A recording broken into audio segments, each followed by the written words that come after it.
제가 만났던 구술자들도 이렇게 부담을 가지셨겠구나. 기억을 소환한다는 거, 그것도 아주 오래전에 있었던 일을 기억해내야 하는 일이 어려운 일이죠. 특히 제가 했던 구술 작업은 역사적 사실이기 때문에 더 부담을 가지셨겠다는 생각이 듭니다.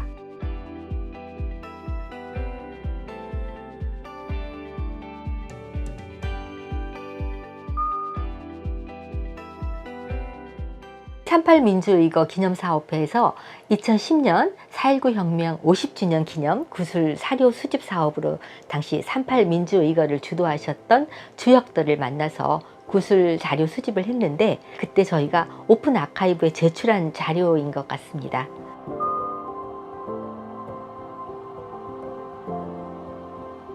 제가 구술 작업을 2010년과 2019년 두 차례를 했는데, 그 중에서 홍석군 선생님과 송병준 선생님이 기억납니다. 홍석군 선생님은 (38) 민주의거 결의문을 직접 작성하신 분인데요. 제가 10년 만에 다시 선생님을 배웠을 때 많이 연로하시고 난청이 심하셔서 말씀을 나누기가 힘들 정도였습니다. 그런데 결의문 작성 당시 이야기를 하실 때는 목소리가 아주 힘차셨습니다.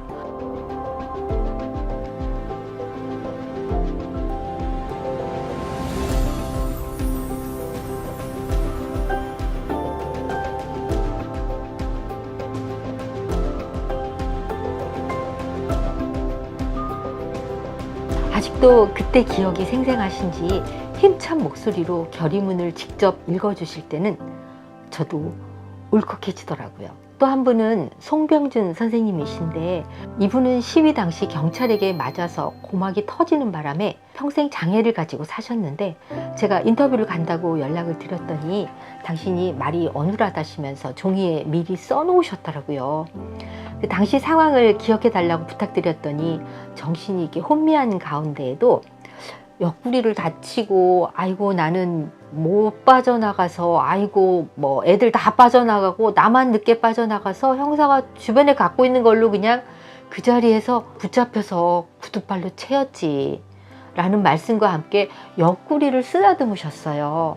그때부터 옆구리를 만지는 버릇이 생겼다며 아픈 표정을 지으셨습니다.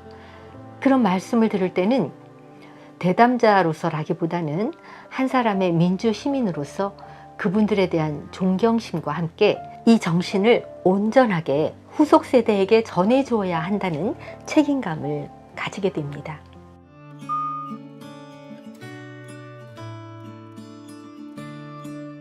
먼저 적합한 구술자를 공정하게 선정하기 위해 선정위원회를 구성합니다. 그리고 면담자에게 좀 더 체계적인 구술 체력을 얻기 위해 질문지를 작성합니다. 제가 구술 사료 작업을 해보니까 설문지 작성이 아주 중요하더군요. 사업 목적이 분명하게 드러나는 핵심 질문, 그 이외에도 구술자의 성장 배경이나 당시 사회 분위기를 어떻게 느끼셨는지, 또 해당 사건, 그러니까 (38) 민주의거죠, 구술자의 삶에 미친 영향 등을 상세하게 만들어 놓았습니다. 그리고 구술자가 선정되면 구술 사업의 목적과 질문지, 구술을 허락하는 동의서, 개인정보 동의서 등을 공문으로 보내드린 후 개인별로 약속을 하고 인터뷰를 진행하게 됩니다.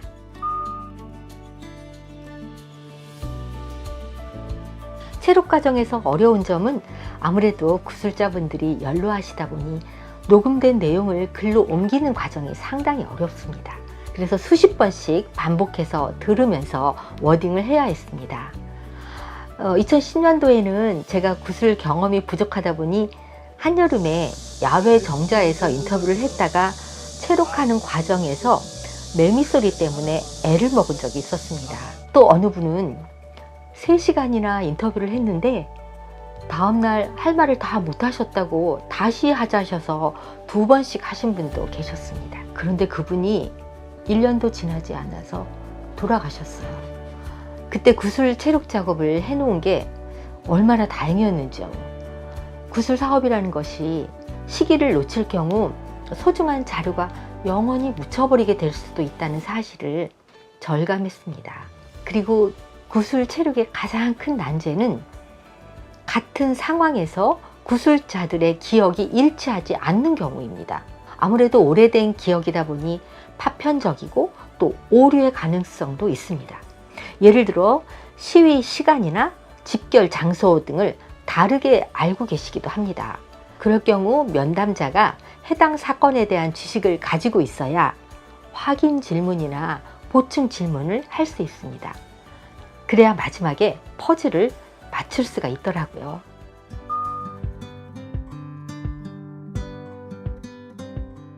대부분의 시민들이 그렇듯이 저도 3.8 민주이거에 대해서는 잘 몰랐습니다.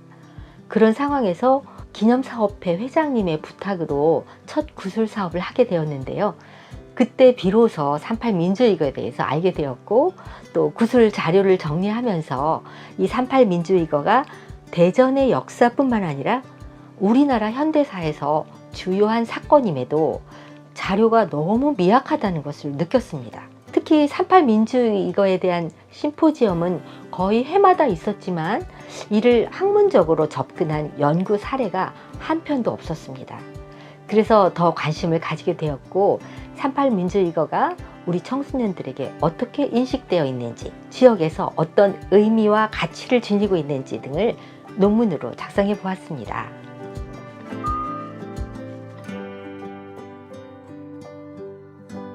(3.8) 민주이거는 자유당의 부정과 부패에 맞선 충청권 최초의 민주운동이자 학생운동입니다. 1960년 3월 8일 민주당 유세에 맞추어서 대전 시내 7개 학교 학생들이 연합 시위를 계획하였습니다.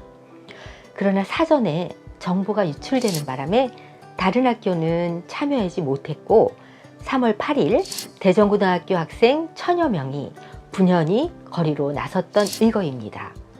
그리고 이틀 뒤인 3월 10일에 당초 계획했던 3월 8일에 시위에 참여하지 못했던 대전 상고 600여 명이 또다시 자유와 민주, 정의를 외치며 자유당 정권에 맞서 거리 시위를 했습니다. 제가 구술 작업을 하면서 확인한 바에 따르면 결의문과 구호 작성이라든지 시위 루트, 시위 방법 등을 사전에 짜놓은 것으로 보아 3.8 민주이거는 철저하게 계획된 의거였다는 것을 알 수 있었고요.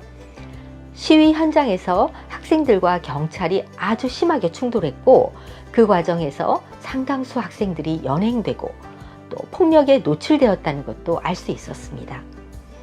결과적으로 3.8 민주의거는 대구의 2.28 민주운동과 마산의 3.15 의거를 연결하는 교두보 역할을 했으며 4월 혁명이 성공할 수 있는 디딤돌이었다고 말할 수 있습니다.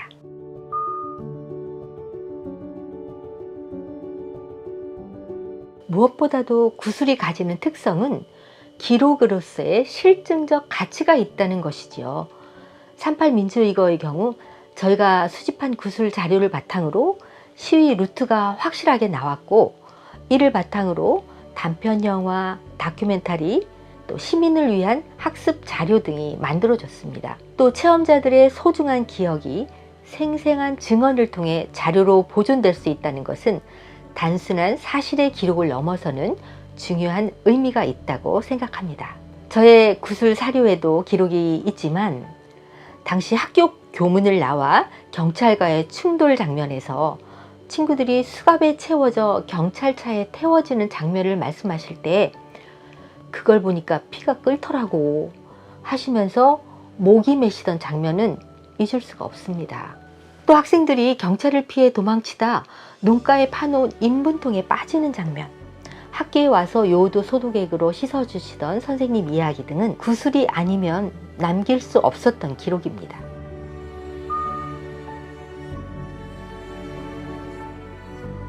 지금 각 지역에서 4.19 관련 기념사업회에서 매우 활발하게 활동을 하고 계십니다. 이런 활동들이 지역이라는 제한된 공간에 묶이지 않고 전국으로 확산될 수 있도록 현재 활동하고 있는 것들도 기록으로 남았으면 좋겠다는 생각이 듭니다. 예를 들면 저희 사업회에서는 해마다 3.8 민주의거와 4.19 혁명을 기념하는 신앙송의 음악회를 하고 있는데요. 이런 활동에 대한 기록들도 아카이브로서의 가치가 충분하다고 생각합니다.